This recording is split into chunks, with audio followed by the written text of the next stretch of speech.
The world is getting crazier. People are acting more and more insane.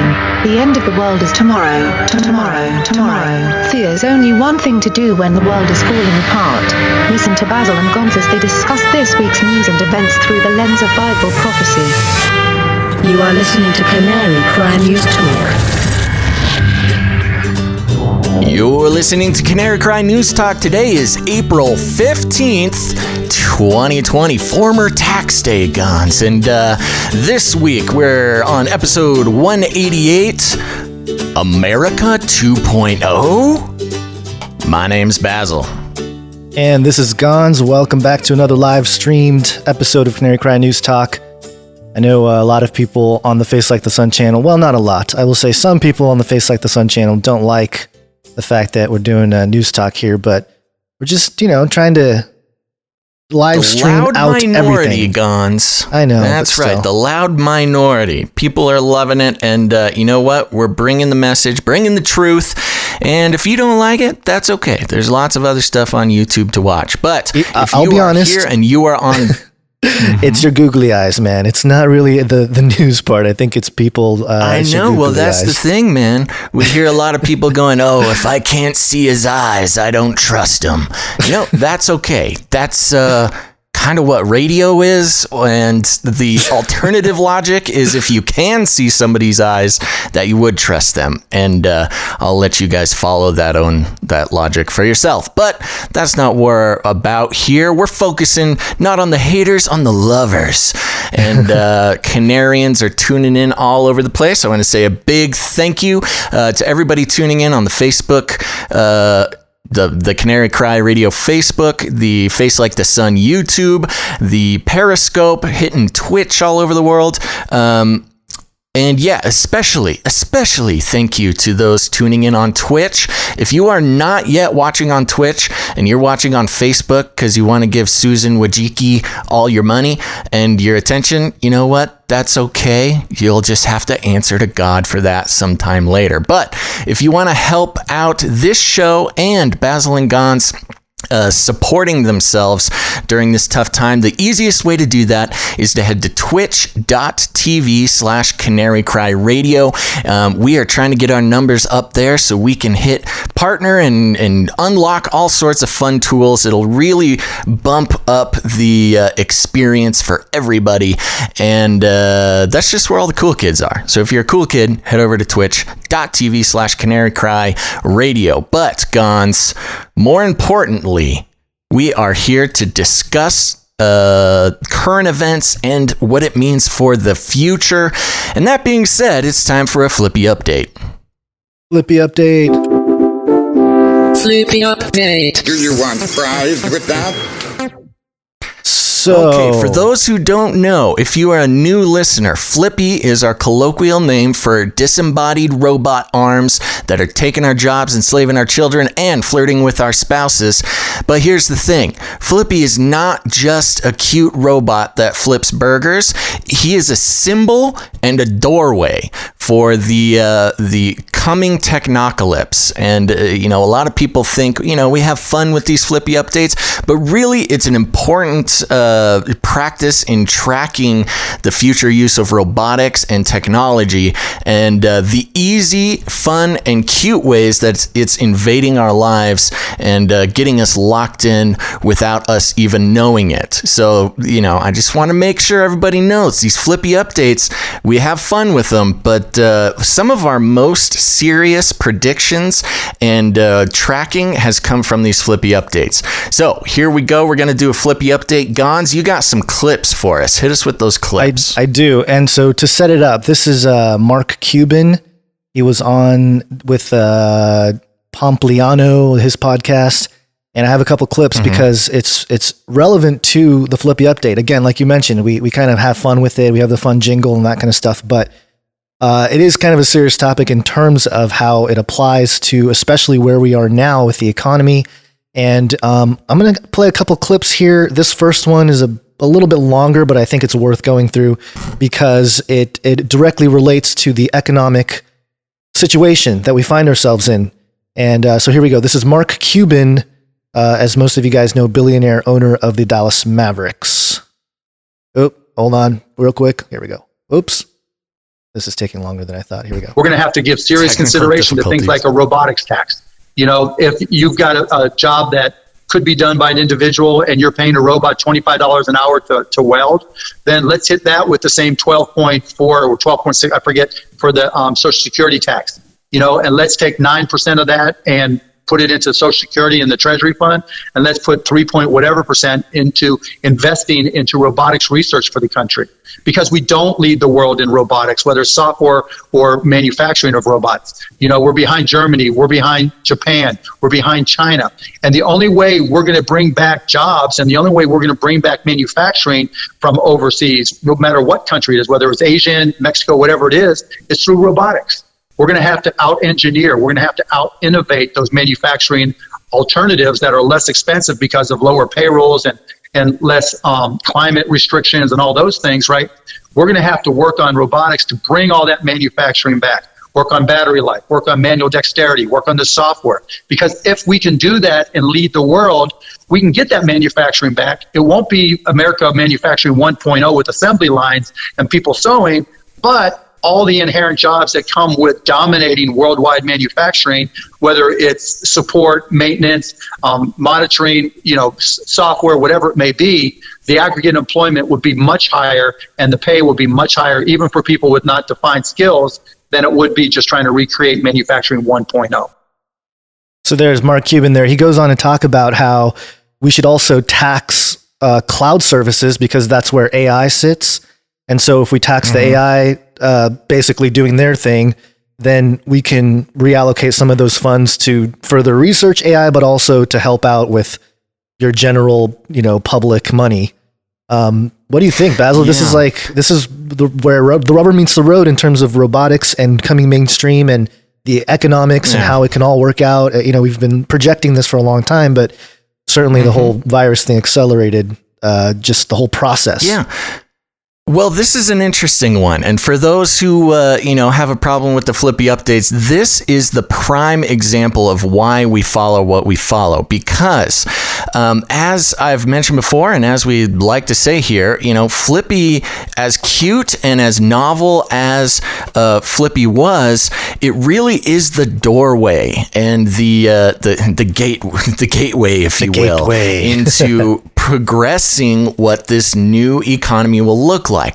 And, you know, what he's saying here is kind of an interesting Hegelian dialectic because, if we say robots are the problem, you know, robots taking jobs are going to put people out of work. Automation, right. You know, when it happened in the manufacturing industry, in cars and a lot of these sort of American-centric manufacturing, when the robots came in, it made a huge impact on, you know, those workers. I mean, regular people trying to make a living, and it put people out of a job. Well, so there's the problem, and the Hegelian response to that is, no, look, it's okay.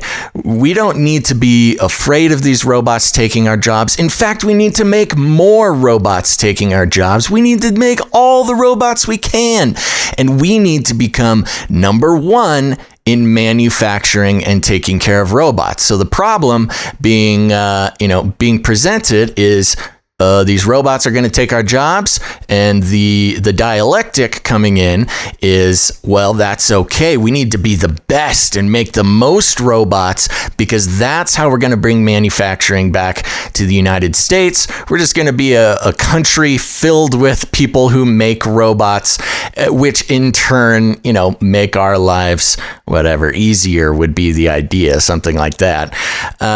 So, you know, I this doesn't surprise me, but of course, Mark Cuban, one of the most famous, you know, billionaires, owns sports teams, on Shark Tank. He really is kind of like our president. You know, he's a reality TV guy, and especially interesting because Shark Tank, the show, if anybody's aware, you know, it's a show where you come on and show your product or your invention, and you get billionaires to invest and help you out. I mean, he's basically saying here, hey, come on Shark Tank, show me all your robots. Let's get this done. And America 2.0, the economy especially, we again going into the Hegelian dialectic, the problem being not just coronavirus, but the impact it's having on the economy. And the answer to our economic woes is more robots. We need more robots. We need to tax those robots. And then we need to get everybody in America devoted to building more robots. It's really it's a straight line, into the sort of technocratic future that we like to focus on, or track. We do focus on it, but we do it for tracking purposes. And, along with robotics and manufacturing, which ties into a lot of virtual reality and augmented reality, things like that.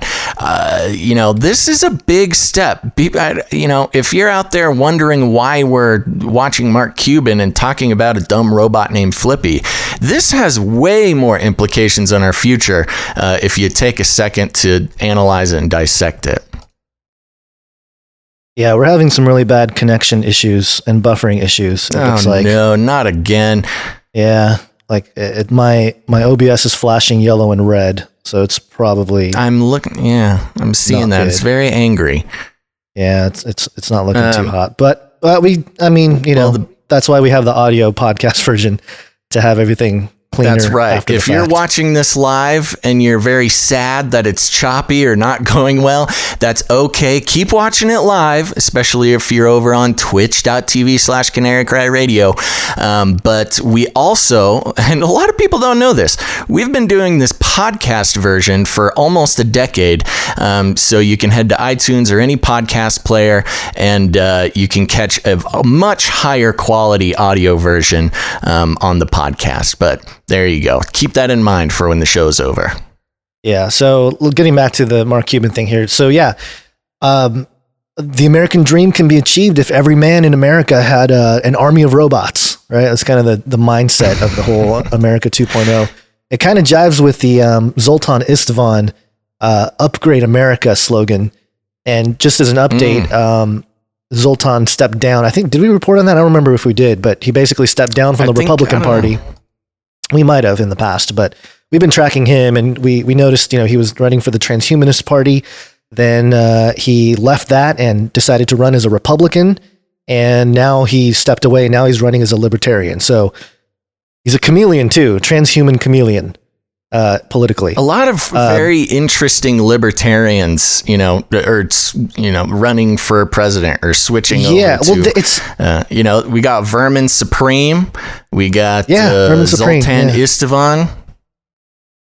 It's starting to happen, and Mark Cuban here too as well. He claims to be a libertarian in this interview. So there's one more clip I wanted to play because the vision Mark Cuban has of the future because of the virus is pretty interesting. If you thought we were going to be in our phones, if you thought we're already, too much in our phones, check this out. But what I do think the government needs to do is very clearly set standards on cleanliness and presentation, right? And information, so that if you're going to the park and there's a park bench and you want to bring your grandma there, you want to see a seal of approval that says this was the last time this bench was sanitized, right? And it may be an app where you just pointed at it. It may be AR where it shows to whatever it may be. They're going to have to be things that the government sets as standards that are confidence builders for us.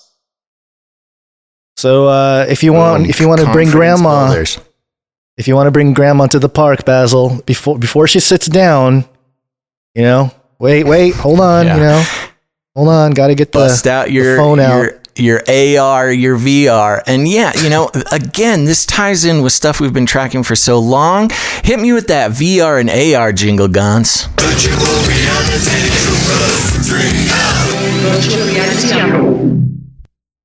That's right, virtual reality update. That's part of the reason why I am wearing my virtual reality mask right now. I'm getting used to working in the VR space. I'm in my very fancy computer-generated office right now. And here's the thing, as Mark Cuban just said, augmented reality being one of those situations where it's going to become a normal part of life. And this ties in with facial recognition, ties in with even gaming. Things like Pokemon Go are based on augmented reality. But it's also kind of harkens back to a Google Glass situation, which never caught on. But I think there might be a second version coming, and that is through your phone, through wearable technology, you're able to look at real objects in the real world, and get data feedback on them. And that's what Mark's talking about with this bench idea, specifically to the coronavirus. You want to know if this bench is safe for grandma, and the government will have a database on when the last time that bench was disinfected. Yeah, well, you pull out your little phone, you point it at the bench, and your phone will tell you whether or not that specific bench has been cleaned recently, disinfected recently. And the problem with this is, or the scary part of this is, now we get a lot of people who think we pay way too much attention to technocracy, that we're sort of neo-Luddites and we're against technology. That's not necessarily the truth. I mean, I'm wearing a VR mask. I'm doing it for you people. And the problem is that we're not against technology, we're not neo-Luddites, but it's very much tied into the control mechanism. We here generally believe that the government shouldn't have ultimate control. We do believe that each one of us has a right to some sort of privacy. Now, here's the problem with the AR and the bench is Pokemon Go. Everybody here remember Pokemon Go? Just for a little bit of a background for those who don't know, Pokemon Go is a game you play on your phone. It mixes reality with augmented reality, and you just kind of use it to catch Pokemon, play the game, etc. But it is through great research that a lot of people have done, and that has shown itself to be true. Pokemon Go has very close ties with the intelligence network of the United States, and thus, the global infrastructure of intelligence, government intelligence. And what was happening was Pokemon Go, you point your phone, it shows a video of what you're pointing it at, whether it's in your house or on, out in the park or something like that. And you got to do this to play the game, but it's capturing those images and being used to create 3D models of not just like roadways, like, Google Maps has their Google cars going around taking pictures of all the roadways. But now we equipped children to go take pictures of the inside of buildings, in alleyways, and those images are stitched together to make a comprehensive map of basically every corner of the country. And by extension, the world, all the places that Pokemon Go can be used. Now, this is the same type of concept with the park bench and grandma, and using AR to take a picture of the bench and get the data on when it was cleaned. But now we're equipping grown adults, those who might not play Pokemon Go, but we're equipping them because of their concern about coronavirus to also be basically data points to input pictures of every corner of everything into the massive intelligence infrastructure. And we've gone over it before, so I'll let everybody take the logic from there. But Gans, I'm on my VR headset here. I'm in my VR office doing research, seeing how this is going to affect our future. And I have been getting lots of advertisements. Can you bring up that advertisement that I keep getting? Because this is very fun. No. They're on to me. I have browsers freezing. I have computer not working. This is like a kind of a disaster over here. Like everything is failing right now. This is a really, really bad situation going on with the live stream. So that's okay. We apologize for everyone if you guys are able to even hear us right now, because computer's freaking out, browser frozen. It's just, got it. Right now. Okay, well, I'll just continue. Keep talking. And hopefully, because let's I all can't. pray. I'm waiting for stuff to work. Lord Jesus, help our internet connection, help Gon's computer, bring us back into full working order so we can continue doing the job here. They obviously don't like us sharing this information, so we're being sabotaged. But Apparently this not. advertisement that I keep getting is for something called Relief Band. Sorry, go ahead. And Keep going. Relief Band says this: did your virtual reality turn into motion sickness reality? Get relief from VR motion sickness. And it's this little Apple Watch thing. Kind of looks like a Fitbit, and supposedly it's supposed to take away my nausea from using virtual reality. Now, luckily, I do not suffer from the motion sickness some people describe while using VR. I do get the headaches once in a while. But, this is another example. It's not good for your brain, sort man. of Hegelian. It's another Hegelian situation where, we give you VR. The problem is it makes you sick, gives you motion sickness. And the solution is we give you this little Fitbit that supposedly, I don't know how it's supposed to work, but it's supposed to take away your nausea. But as we know with Fitbit and Apple Watch and all these other things, they are used quite a bit to track your health, track your motion, track your heart rate, track your location. There was that story a while back about soldiers in the U.S. military who were wearing Fitbits, and Fitbit was recording movement from soldiers, which is a huge problem when it comes to national security.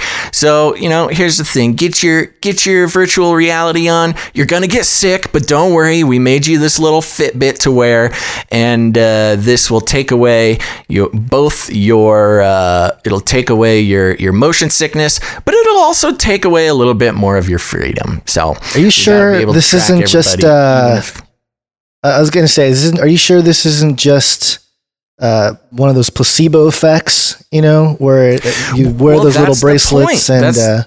That's the whole point. It may be a placebo effect. I don't know how wearing a little tracking device will take away your motion sickness, but it is a little tracking device. It's got magnets whether or not in it. It takes away your motion sickness, it will make sure that we can keep tabs on you. And that's the problem. So there you go. That's all I got. Okay. All right. Thank you for talking while we were trying to figure out what the heck was going on with the live stream. It looks like we're doing okay now. We're back to green on the stream here. But we have, I saw some people talking about PSYOPs earlier. So... Mm-hmm. We have a PSYOPs story here. This was an NSA-style hybrid war PSYOPs. And I'm saying Twitter today was trending with hashtag how 2020 could get worse. And I just, why do you need to make that trend? All these people on Twitter just stewing in the negativity, But this tweet was kind of interesting that I'm looking at here. Well, you could read the rest of the news stories from the past week. And it's all natural disasters. Wildfires edge closer to Chernobyl nuclear plant. BBC News. You had awakening volcanic region in Iceland could cause disruption for centuries. That's some Iceland outlet there. Deadly tornadoes in the south cause catastrophic damage. And Krakatoa volcano erupts, spewing plumes of ash 9 miles into the air. So stuff going on around the world. And yeah, I was hearing people talk about, phase two. And I mean, yeah, it's all part of the process here in terms of the teardown, the reset, right? You gotta break down the old to bring in the new. That's interesting. I mean, of course, there's things to delve in there. First of all, some biblical references that I think you should speak to while we're here. But also, in sort of reported some unreported things in the mainstream media about the ability for governments and certain companies to manufacture weather disasters, as well as things like earthquake machines, which sounds silly, but I'll let people give a Google to earthquake machines. Earthquake machines have been around for at least 100 years. It's not as difficult as it sounds. Good old Nikola Tesla made his earthquake machine. And using electromagnetic bursts, especially in things like CERN, has been known to cause earthquakes around Switzerland there. And, you can also affect volcanic systems because, lava and volcanic systems are closely tied in with molten metal, which can be manipulated with high-powered magnets and other EMF things. Yeah. I was just mentioning HAARP and just all the stuff that they've HAARP that they allegedly shut down, right? But shut down with air quotes. CERN definitely. I remember back in 2016, maybe 2015, we were tracking CERN a lot on the Face Like the Sun channel, and because they were firing up the collider, and there was a big earthquake in Nepal that was pretty devastating, and there was a lot going on at that time as well, with airplanes going missing, and it was a strange time that I think if anyone goes back in hindsight and sort of traces a little bit of what's transpired since then, you can connect some dots and really get a fuller picture of what's happening now and why. But yeah, in terms of the biblical stuff, Jesus talking in Matthew 24 about there will be earthquakes in diverse places and wars and rumors of wars, which is pretty consistent here. But also Romans 8 talks about how the earth is groaning, the creation is groaning for the revealing of the sons of God. So, creation itself is the sin virus, as I kind of mentioned in Age of Deceit 3, is sort of an analogy of the infection of creation because of sin. So, yeah, we're just a reminder that we're in a spiritual war here, that we talk about all these issues and physical things, but that's been the message since day one. So, even with the googly eyes. I've really been enjoying all the memes on Facebook and other places about, how much worse could 2020 get? And it'll be, March, everybody wearing their masks and hiding from coronavirus. And then April will show the Death Star hovering or the Godzilla off in the distance. Really, we could expect anything at this point. Yeah. Now, before we go into our next story, I wanted to again thank everybody for watching live, no matter where you are, YouTube, Facebook, Periscope, and especially Twitch. Just to let everybody know, Gonz and I are only essential employees of this podcast, and we are feeling the economic effects just like everybody else. And we'll talk a little bit more about how you can get involved later. But one of the best ways that you can help us out right now, we need to average 75 viewers on our stream over on twitch.com, and that's over a 30-day period. Now that sounds easy, but we've got hundreds and hundreds of people watching live, but only 71 watching over on twitch.tv/Canary Cry Radio. So even if you guys want to watch, you'd rather watch on YouTube or Facebook or something, please just type in twitch.tv/Canary Cry Radio and just have that running also. We need to get our numbers up over on Twitch. We're at 71. We need to average 75, which means, we need to get significantly more. So even if 10% of you head over and open up Twitch, that would help us out a lot. And we're trying to hit partner over there. It'll open up a lot of fun possibilities for our live streaming. So please just help us out. Some people like it, some people don't. We got Jorbus jumped into the Twitch. Thank you very much, Jorbus, and a bunch more people jumping over too. So thank you very much. We're going to twitch.tv/Canary Cry Radio. So, okay, what's next, Gonz? So, first off, someone's asking in the chat why you're embracing the transhumanism. with the VR Yeah. goggles. Troll alert. As I've said many times before, it's our job to track these things. Also, people are trying to. what people don't realize is that Basil actually is just doing all these episodes blindfolded, basically. There's nothing actually showing in his eyes. There's no proof that you're actually looking at VR. It's not turned on. I'm just looking at a black screen. Yeah, so people should be impressed by that.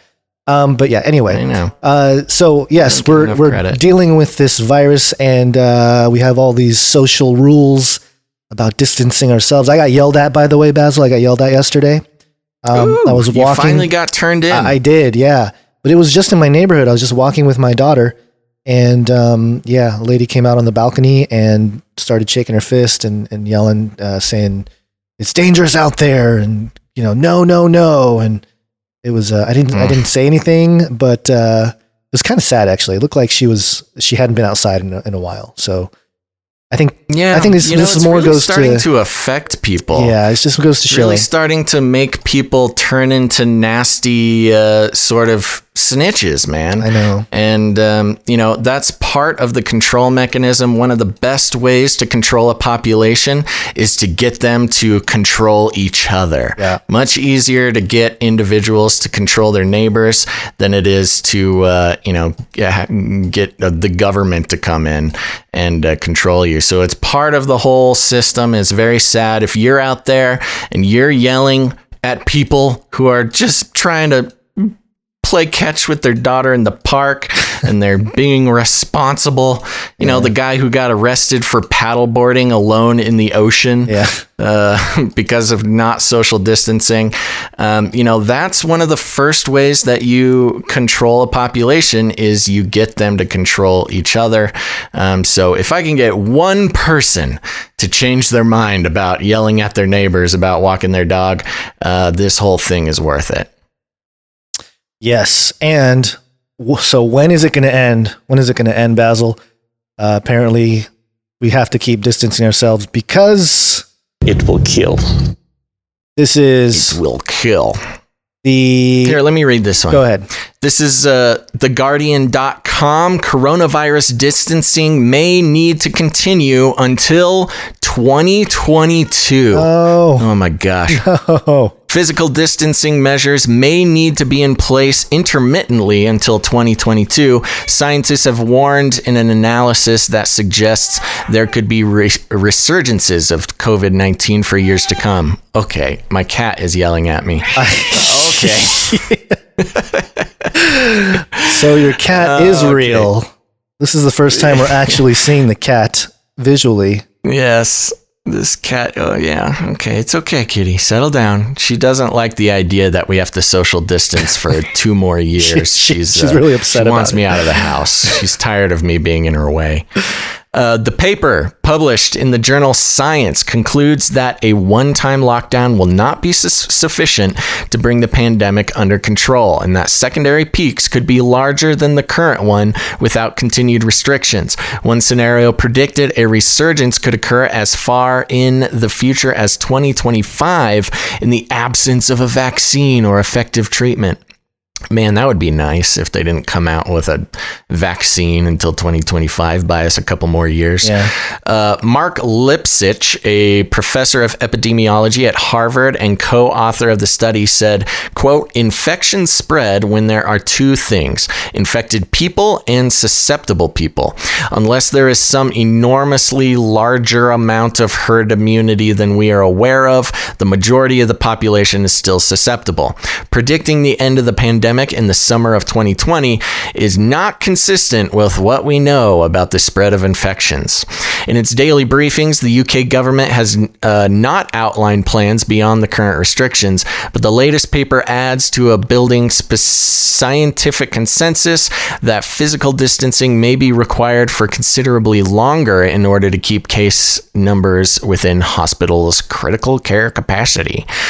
Papers released by the government's Scientific Advisory advisory group for emergencies in March suggested that the UK would need to alternate between periods of more and less strict physical distancing measures for a year to have a plausible chance of keeping the number of critical care cases within capacity. The prospect of intermittent distancing raises difficult questions about what guidance will be given to high-risk groups, including over 70s and those with compromised immune systems. It may be possible to relax distancing measures periodically while maintaining cases within a volume that health services can cope with, but the grave health risks of infection to some people will remain the same until a vaccine or highly effective treatment are available. New treatments, a vaccine, or increasing critical care capacity could alleviate the need for stringent physical distancing, according to the paper in Science. Quote, but in the absence of these, surveillance and intermittent distancing may need to be maintained into 2020. 2022. Yeah, That's surveillance. Yep, surveillance and intermittent distancing. And this kind of goes into what this is one of the things we actually called pretty early on, was that this is not a one-time thing. This will be, at best, this will be a yearly occurrence, sort of like the flu season. Right. There'll be the COVID season where for, whatever, let's call it a month or two. November to April, everybody has to social distance, and there'll just be normal 4-month periods where they want to remind you that they're in control, they're watching, and you are a danger to yourself. Trust your government. Yeah. Yep. There's nothing else to say about it other than I hope it really doesn't go into 2022. Yeah, I'm just skimming this article here to see if there's any more important details to bring up. But I think that's the basic read that we're getting right now. The article ends with, quote, it is important to recognize that it is a model. It is consistent with current data, but is nonetheless based on a series of assumptions, for example, about acquired immunity that are yet to be confirmed. The study should therefore be regarded as suggesting possible scenarios rather than making firm predictions. And that's one of the biggest problems is all we have right now are models. And these are mathematical models that really you get whatever outcome they want. They can get the outcome by inputting the whatever inputs that they want. Yes. And that was one of the biggest problems with, the study that came out from the Imperial College over in the UK, where they were saying, 2 million are going to die. It's going to be horrible. Right. What they failed to tell people was that they just had to make up assumptions and numbers. And this is not me just going off. This is cataloged documented, and is documented and put out, sometimes even in mainstream or mainstream adjacent outlets, that they basically just made up a bunch of numbers and made a model and then told everybody they were going to die. Yeah. So you can start at the end, so to speak. Oh, we need something where 2 million people end up dying. Okay, well, let's move backwards from that conclusion. What would it look like? Oh, a virus spreads and blah, blah, blah, blah, blah. And you get back to, the beginning of it all. And then, here we are. The reality timeline lines up with, this simulation timeline, and look where it can go. And so, of course, and within a presentation to political leaders, that can be very scary. That could be very useful if you're going to be an infiltrator of sorts into those types of situations. But Basil, my favorite, non-favorite subject, the blockchain. Let's move on. Yay! Yeah, let's talk about a little bit of blockchain. Enough with this COVID nonsense. Yeah. We gotta stop talking about that. Let's talk about this. This is CryptoBriefing.com. Central banks recommended to ban stablecoins. Central banks push for heavy-duty regulation of centralized, privately issued global stablecoins and consider prohibiting decentralized ones. Fiat-pegged cryptocurrencies are coming under scrutiny based on recommendations from the Financial Stability Board, who I remember voting for the Financial Stability Board to control our money, Basil. Do you remember that? You remember doing that? I don't. You voted for them? Oh, was it a dream maybe? Did they implant dreams in my brain? No, I don't remember doing that. Are you being a funny boy? You're being a funny boy. No, we don't vote for these people, but they just, so if anybody doesn't know, a stable coin in the cryptocurrency world is basically a 1-to-1 to either the US dollar. There's stable coins for other fiat currencies from other nations. But basically the idea is instead of, it's kind of challenging to go from your fiat to cryptocurrencies like Bitcoin or Litecoin or whatever. So there's kind of an on-ramp in between, which is a stable coin. So, and people use it for trading and stuff like that.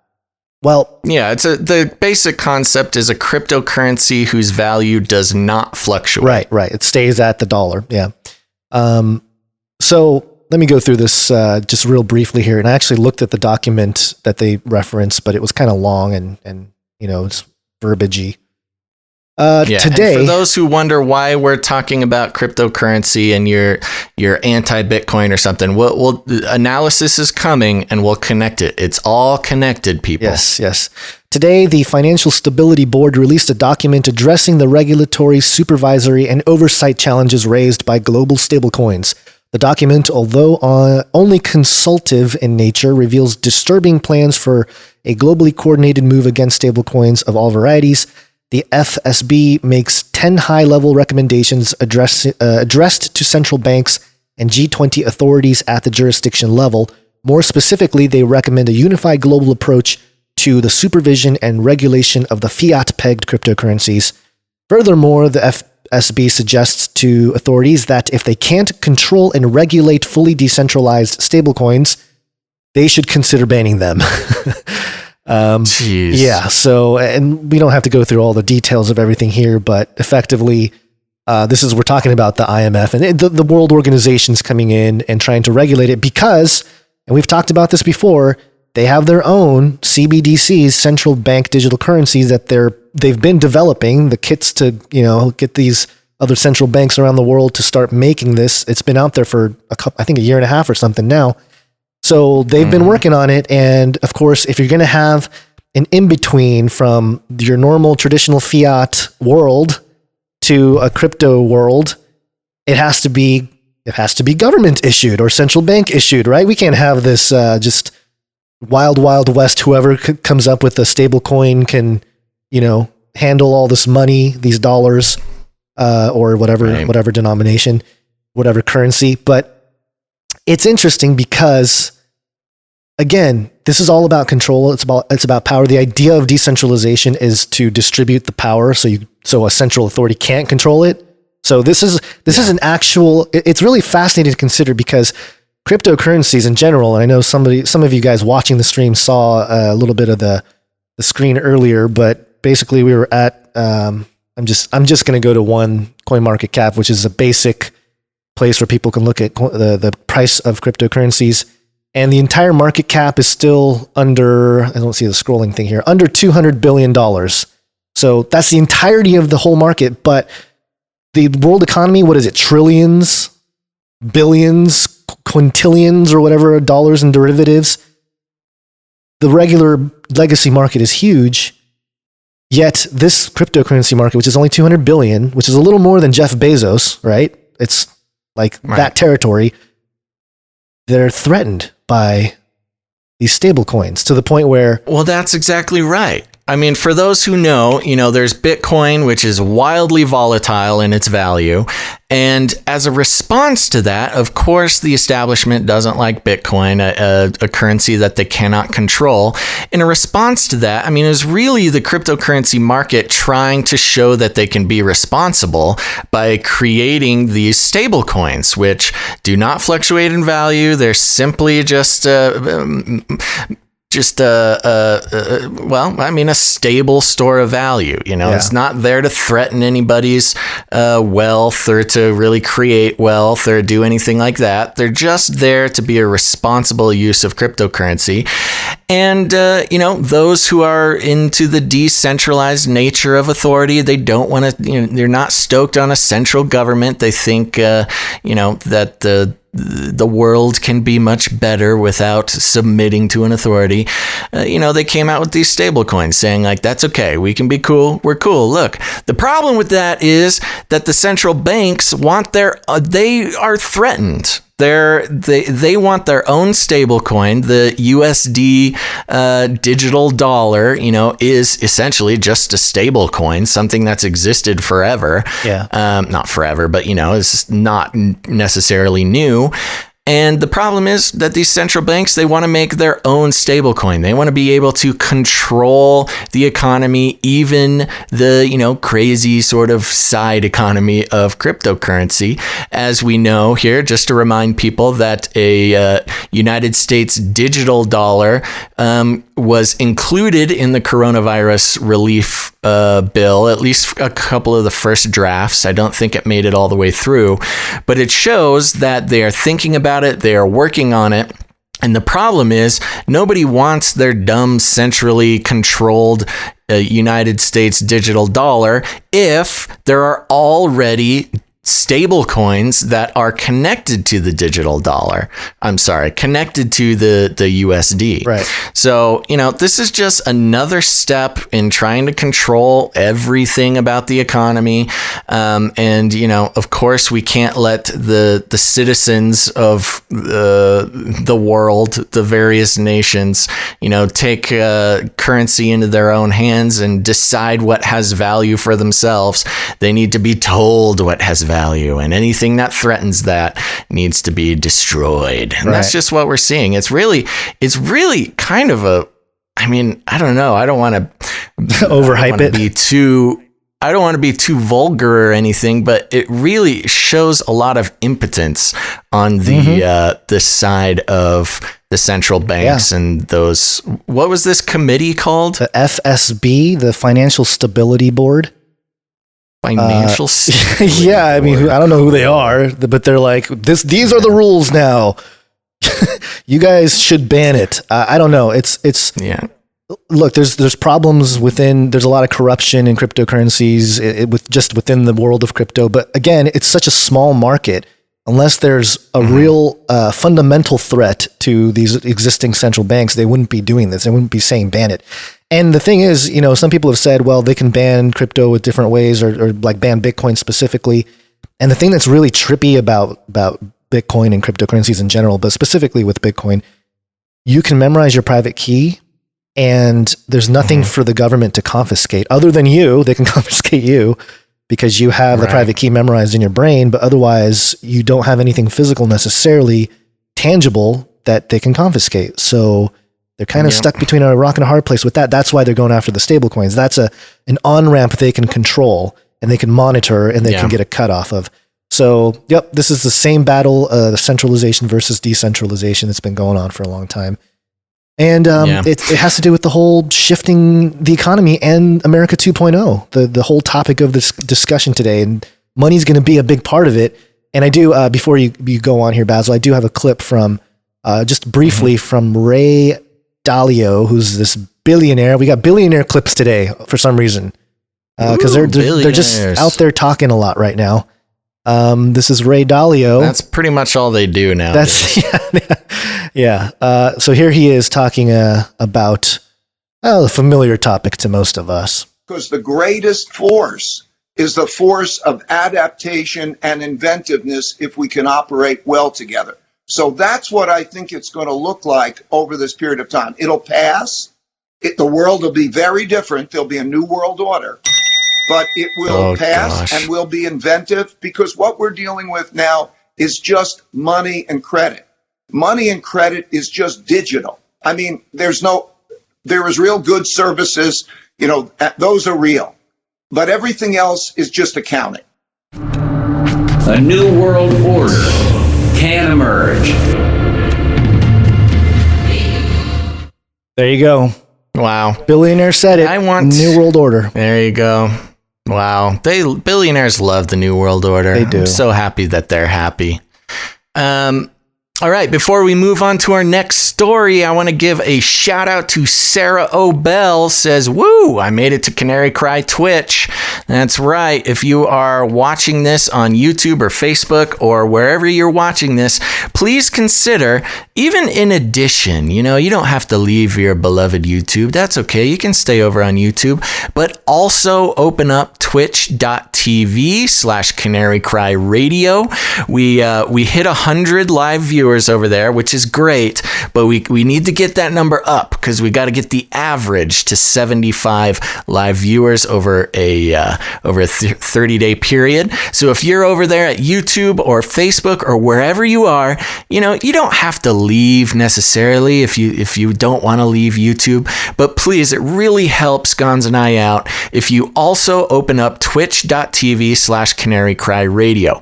We are trying to get to the level of partner over there. It's going to help Gonz and I out a lot during this current economic situation.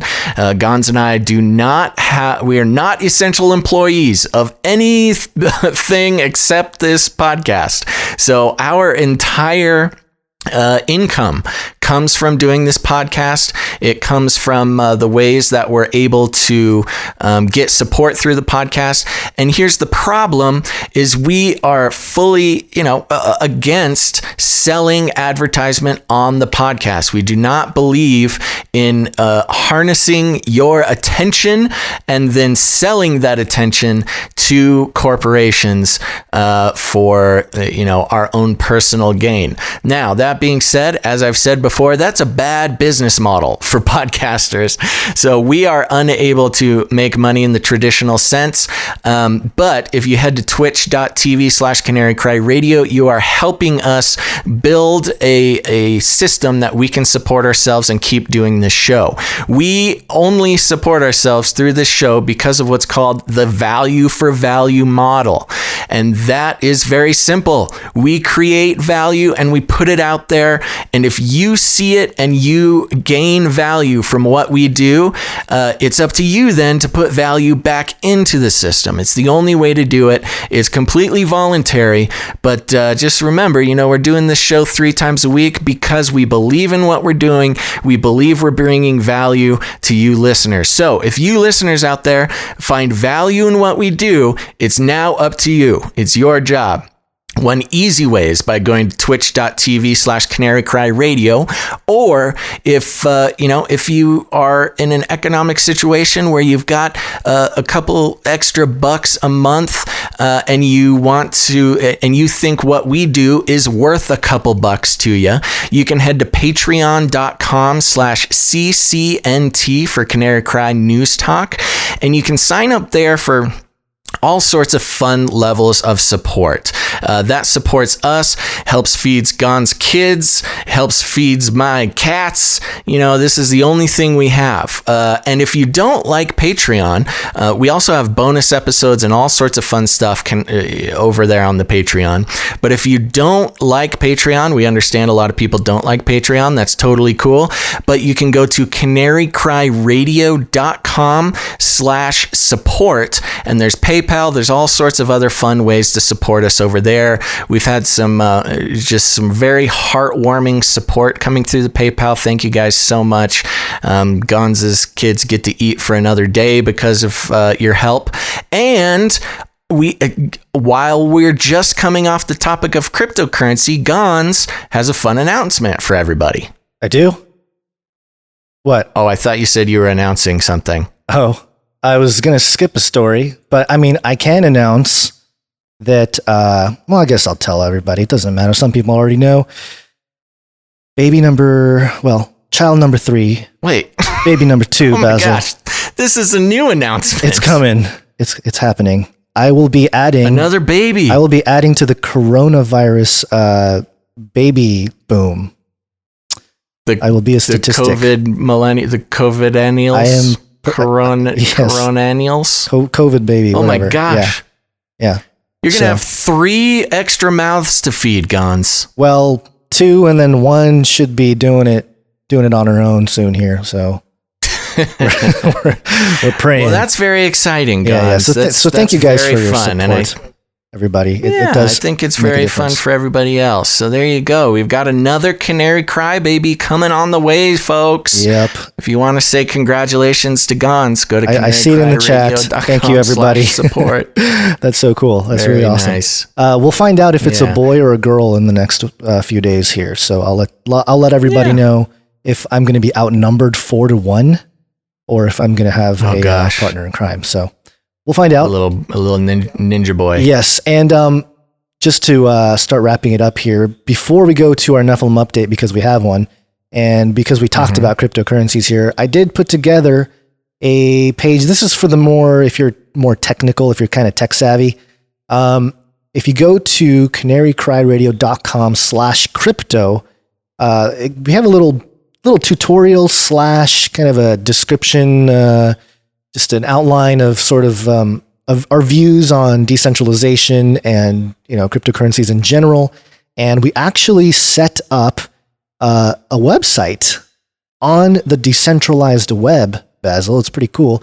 It's canarycry.crypto. Let me see if I have it here. Let me double check before I start hitting tabs. Yeah, there we go. Yeah. Well, just while you do that, if you want to learn more about what cryptocurrency is, and not just cryptocurrency, but decentralization. Yes. Right now, as the internet works, it's very centralized. It's all run off of servers owned by companies. Part of the reason why, our connection may be bad, or our internet is throttled, or, censorship is a big part of it. All those things can happen because of centralized control over our internet. Yes. And when we talk about decentralized internet, it is pretty technical, but I'll just say it is censorship resistant and much more resistant to all sorts of controls that are doing things like keeping the truth hidden, censoring certain individuals and information, things like that. So we're very excited to be kind of on the front line of this decentralized internet. And what's the link if they want to just go learn about our thoughts about decentralization and things like that? So canarycryradio.com/crypto is where you can get the lowdown of everything that we were talking about here. But you can't type in canarycry.crypto into your browser and visit this decentralized website. There's a little bit of a learning curve there because it's not really user-friendly yet. There's a browser called the Unstoppable Domains browser. If you download that, I go through the whole tutorial there on the canarycryradio.com/crypto. So you can, the cool thing though, the interesting thing here, Basil, is not just the fact that we have this address, canarycry.crypto, as a website on the decentralized web, but that's actually a way we can accept cryptocurrencies as gifts or donations. Or if you just want to, send a little bit of crypto or a little Satoshi our way, you can do that now instead of, you got to use some of the exclusive wallets that are really doing it right now. But again, I go through some of that tutorial on the page. Yeah. But yeah, you can send it to us. You can send us Bitcoin, Litecoin, Ethereum, Dash, Monero. There's all two sorts more. Of fun stuff. Dogecoin. We got to do Dogecoin, right? Because Elon Musk mentioned Dogecoin. So we're accepting some Doge. And yeah, there you go. So go to canarycryradio.com/crypto just for education purposes. Yes. There's a lot of great information. If you want to know more about decentralization, the decentralized internet, all that stuff is on that page, canarycryradio.com/crypto, a great educational source. It'll teach you how to get on the decentralized web, and you can check out, Canary Cry Radio now more than ever is censorship resistant, which is, something that's going to become increasingly more important. Yes. And if you're out there and you value truth, you value freedom, especially on the internet, you're going to want to start learning about the decentralized internet, because it is going to become more and more a part of, what we have to do to get the truth out there, to preserve truth, to not be victims of the ministry of truthiness. If you believe in doing your own research and finding out the truth and not just gobbling up whatever pap the government wants to give you, then you're going to want to learn about the decentralized internet. You can learn about that at canarycryradio.com/crypto. Check it out. And again, remember, if you're out there and you're a crypto person, you can help support us with cryptocurrency, because there's another Canary Cry baby coming, people. Ah! I know. And also, the story, we have a Nephilim update, which is we're going to wrap it up with. And the reason why you want to be on Twitch is because I've noticed a lot of the Nephilim updates are gearing towards that gaming world. There's a lot of Nephilim going on in the gaming world. So we'll wrap it up with that. Nephilim update. Engadget.com. Help humans and aliens live in peace in XCOM Chimera Squad. This is the in 2016 XCOM 2. Players saved the world from armies of alien colonizers who used humans as psionic meat puppets. When the leaders of the invasion fled, they abandoned hordes of their own soldiers on Earth, forcing an uneasy truce among humans and the aliens left behind. A new standalone game from Firaxis, XCOM Chimera Squad, is set 5 years into this new world. The bustling region of City 31 is meant to be a bastion of peaceful coexistence, but underground movements opposed to interspecies mingling, what's that sound like, are threatening its stability. Chimera Squad is an elite troop of human and alien agents whose mission is to shut down the groups bent on enticing chaos in the city. And there you have it, right there. Enticing chaos. And the political landscape of the day in this XCOM game is the hybridization of aliens and humans. The thing that that God destroyed the earth over, basically. In the flood of that Noah. whole Noah thing. Yeah. That's why. So there you go. Now, that's a great jumping off point, and I know you got to go pick up the baby, so we're going to wrap up the show here. But I want to thank some people who made the switch to Twitch. We got LJ's Mom 70, Babu Mega Hammer, thank you, YXLII, welcome, X Dershin, Chris Eichenlob. Wow, these names are kind of hard to say. Galloway Mama, Army Lady, all you new Twitch followers, thank you guys very much. And again, if you want to support us, everybody, if you find value in what we do and you want to keep the value going, you want to keep this show going, and you believe in the dispensation of truth that we believe in here, not just in wacky things like conspiracy theories and the truth of geopolitics and what's happening in the world, but also the truth of Jesus and everything that we find in the Bible that is coming to fruition today. You can head to patreon.com/CCNT. That's for Canary Cry News Talk. It's patreon.com/CCNT. Sign up, all sorts of fun levels there, and bonus episodes and all sorts of fun treats. I want to just give a few shout outs really quick. Just so you know, Basil, OBS crashed, so we're not online anymore. Oh, whoops. Yeah. Well, do you want to try to get that going? We can. I'm just worried though, because it's going to create a separate video altogether. No, we don't want to do that.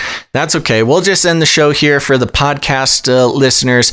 Again, thank you to the new Patreon supporters. We had an upgrade by BB. Thank you very much. Couple of deletions. That's it. Not a great week for Patreon, but thank you guys so much. And remember, head over to twitch.tv Canary Cry Radio. That we are trying to get our numbers up there because that is a great place for live streamers like us to support ourselves.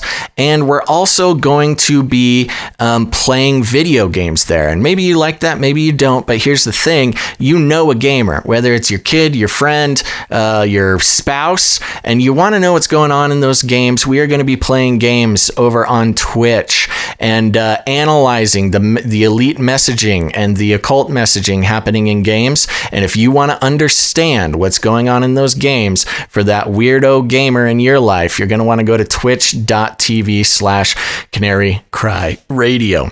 And remember, learn about the decentralized internet at canarycryradio.com/crypto. And if you want to support the show, again, with that value for value model, and you don't like Patreon, you can go to canarycryradio.com/support. I think that's it, Guns. Are you ready to go? I am, but also just real quickly, I do want to thank, and this kind of is a bummer that we don't get to do this part live. Maybe we'll shout out to them again next time. But real quickly, people that gave on PayPal as well. I don't know how to say this name. Molden, Joseph, Emily, Craig, and Linda. Thank you, Linda. Wesley, Devin, and Jesse. Oh my goodness, Jesse. I think last time I said very, very big donation. We have some plans for some big givers that we might run by you there, Jesse. So yeah, we're going to do a fun thing with our value for value model. So if you've supported us in the past, keep an eye out for an email from us. Okay, everybody, thank you so much for tuning into this episode of Canary Cry News Talk. Here's the thing. If you got friends and loved ones out there who are still getting their news from the mainstream or their Facebook feed, you need to go ahead and grab them by the cage and shake it. The world occurred pretty much as we had predicted. I want to shake things up, stir up some controversy, rattle a few cages. Hey, stop that! You'll never silence me. I'm the last angry man, a crusader for the little guy. Leave the bird alone. Never. Rattle a few cages. Rattle a few cages. The human race will have every opportunity to improve. And if they don't? Ask Noah. That's right, everybody. Thanks for tuning into this episode of Canary Cry News Talk. Make sure to tune in next time. But until then, think outside the cage.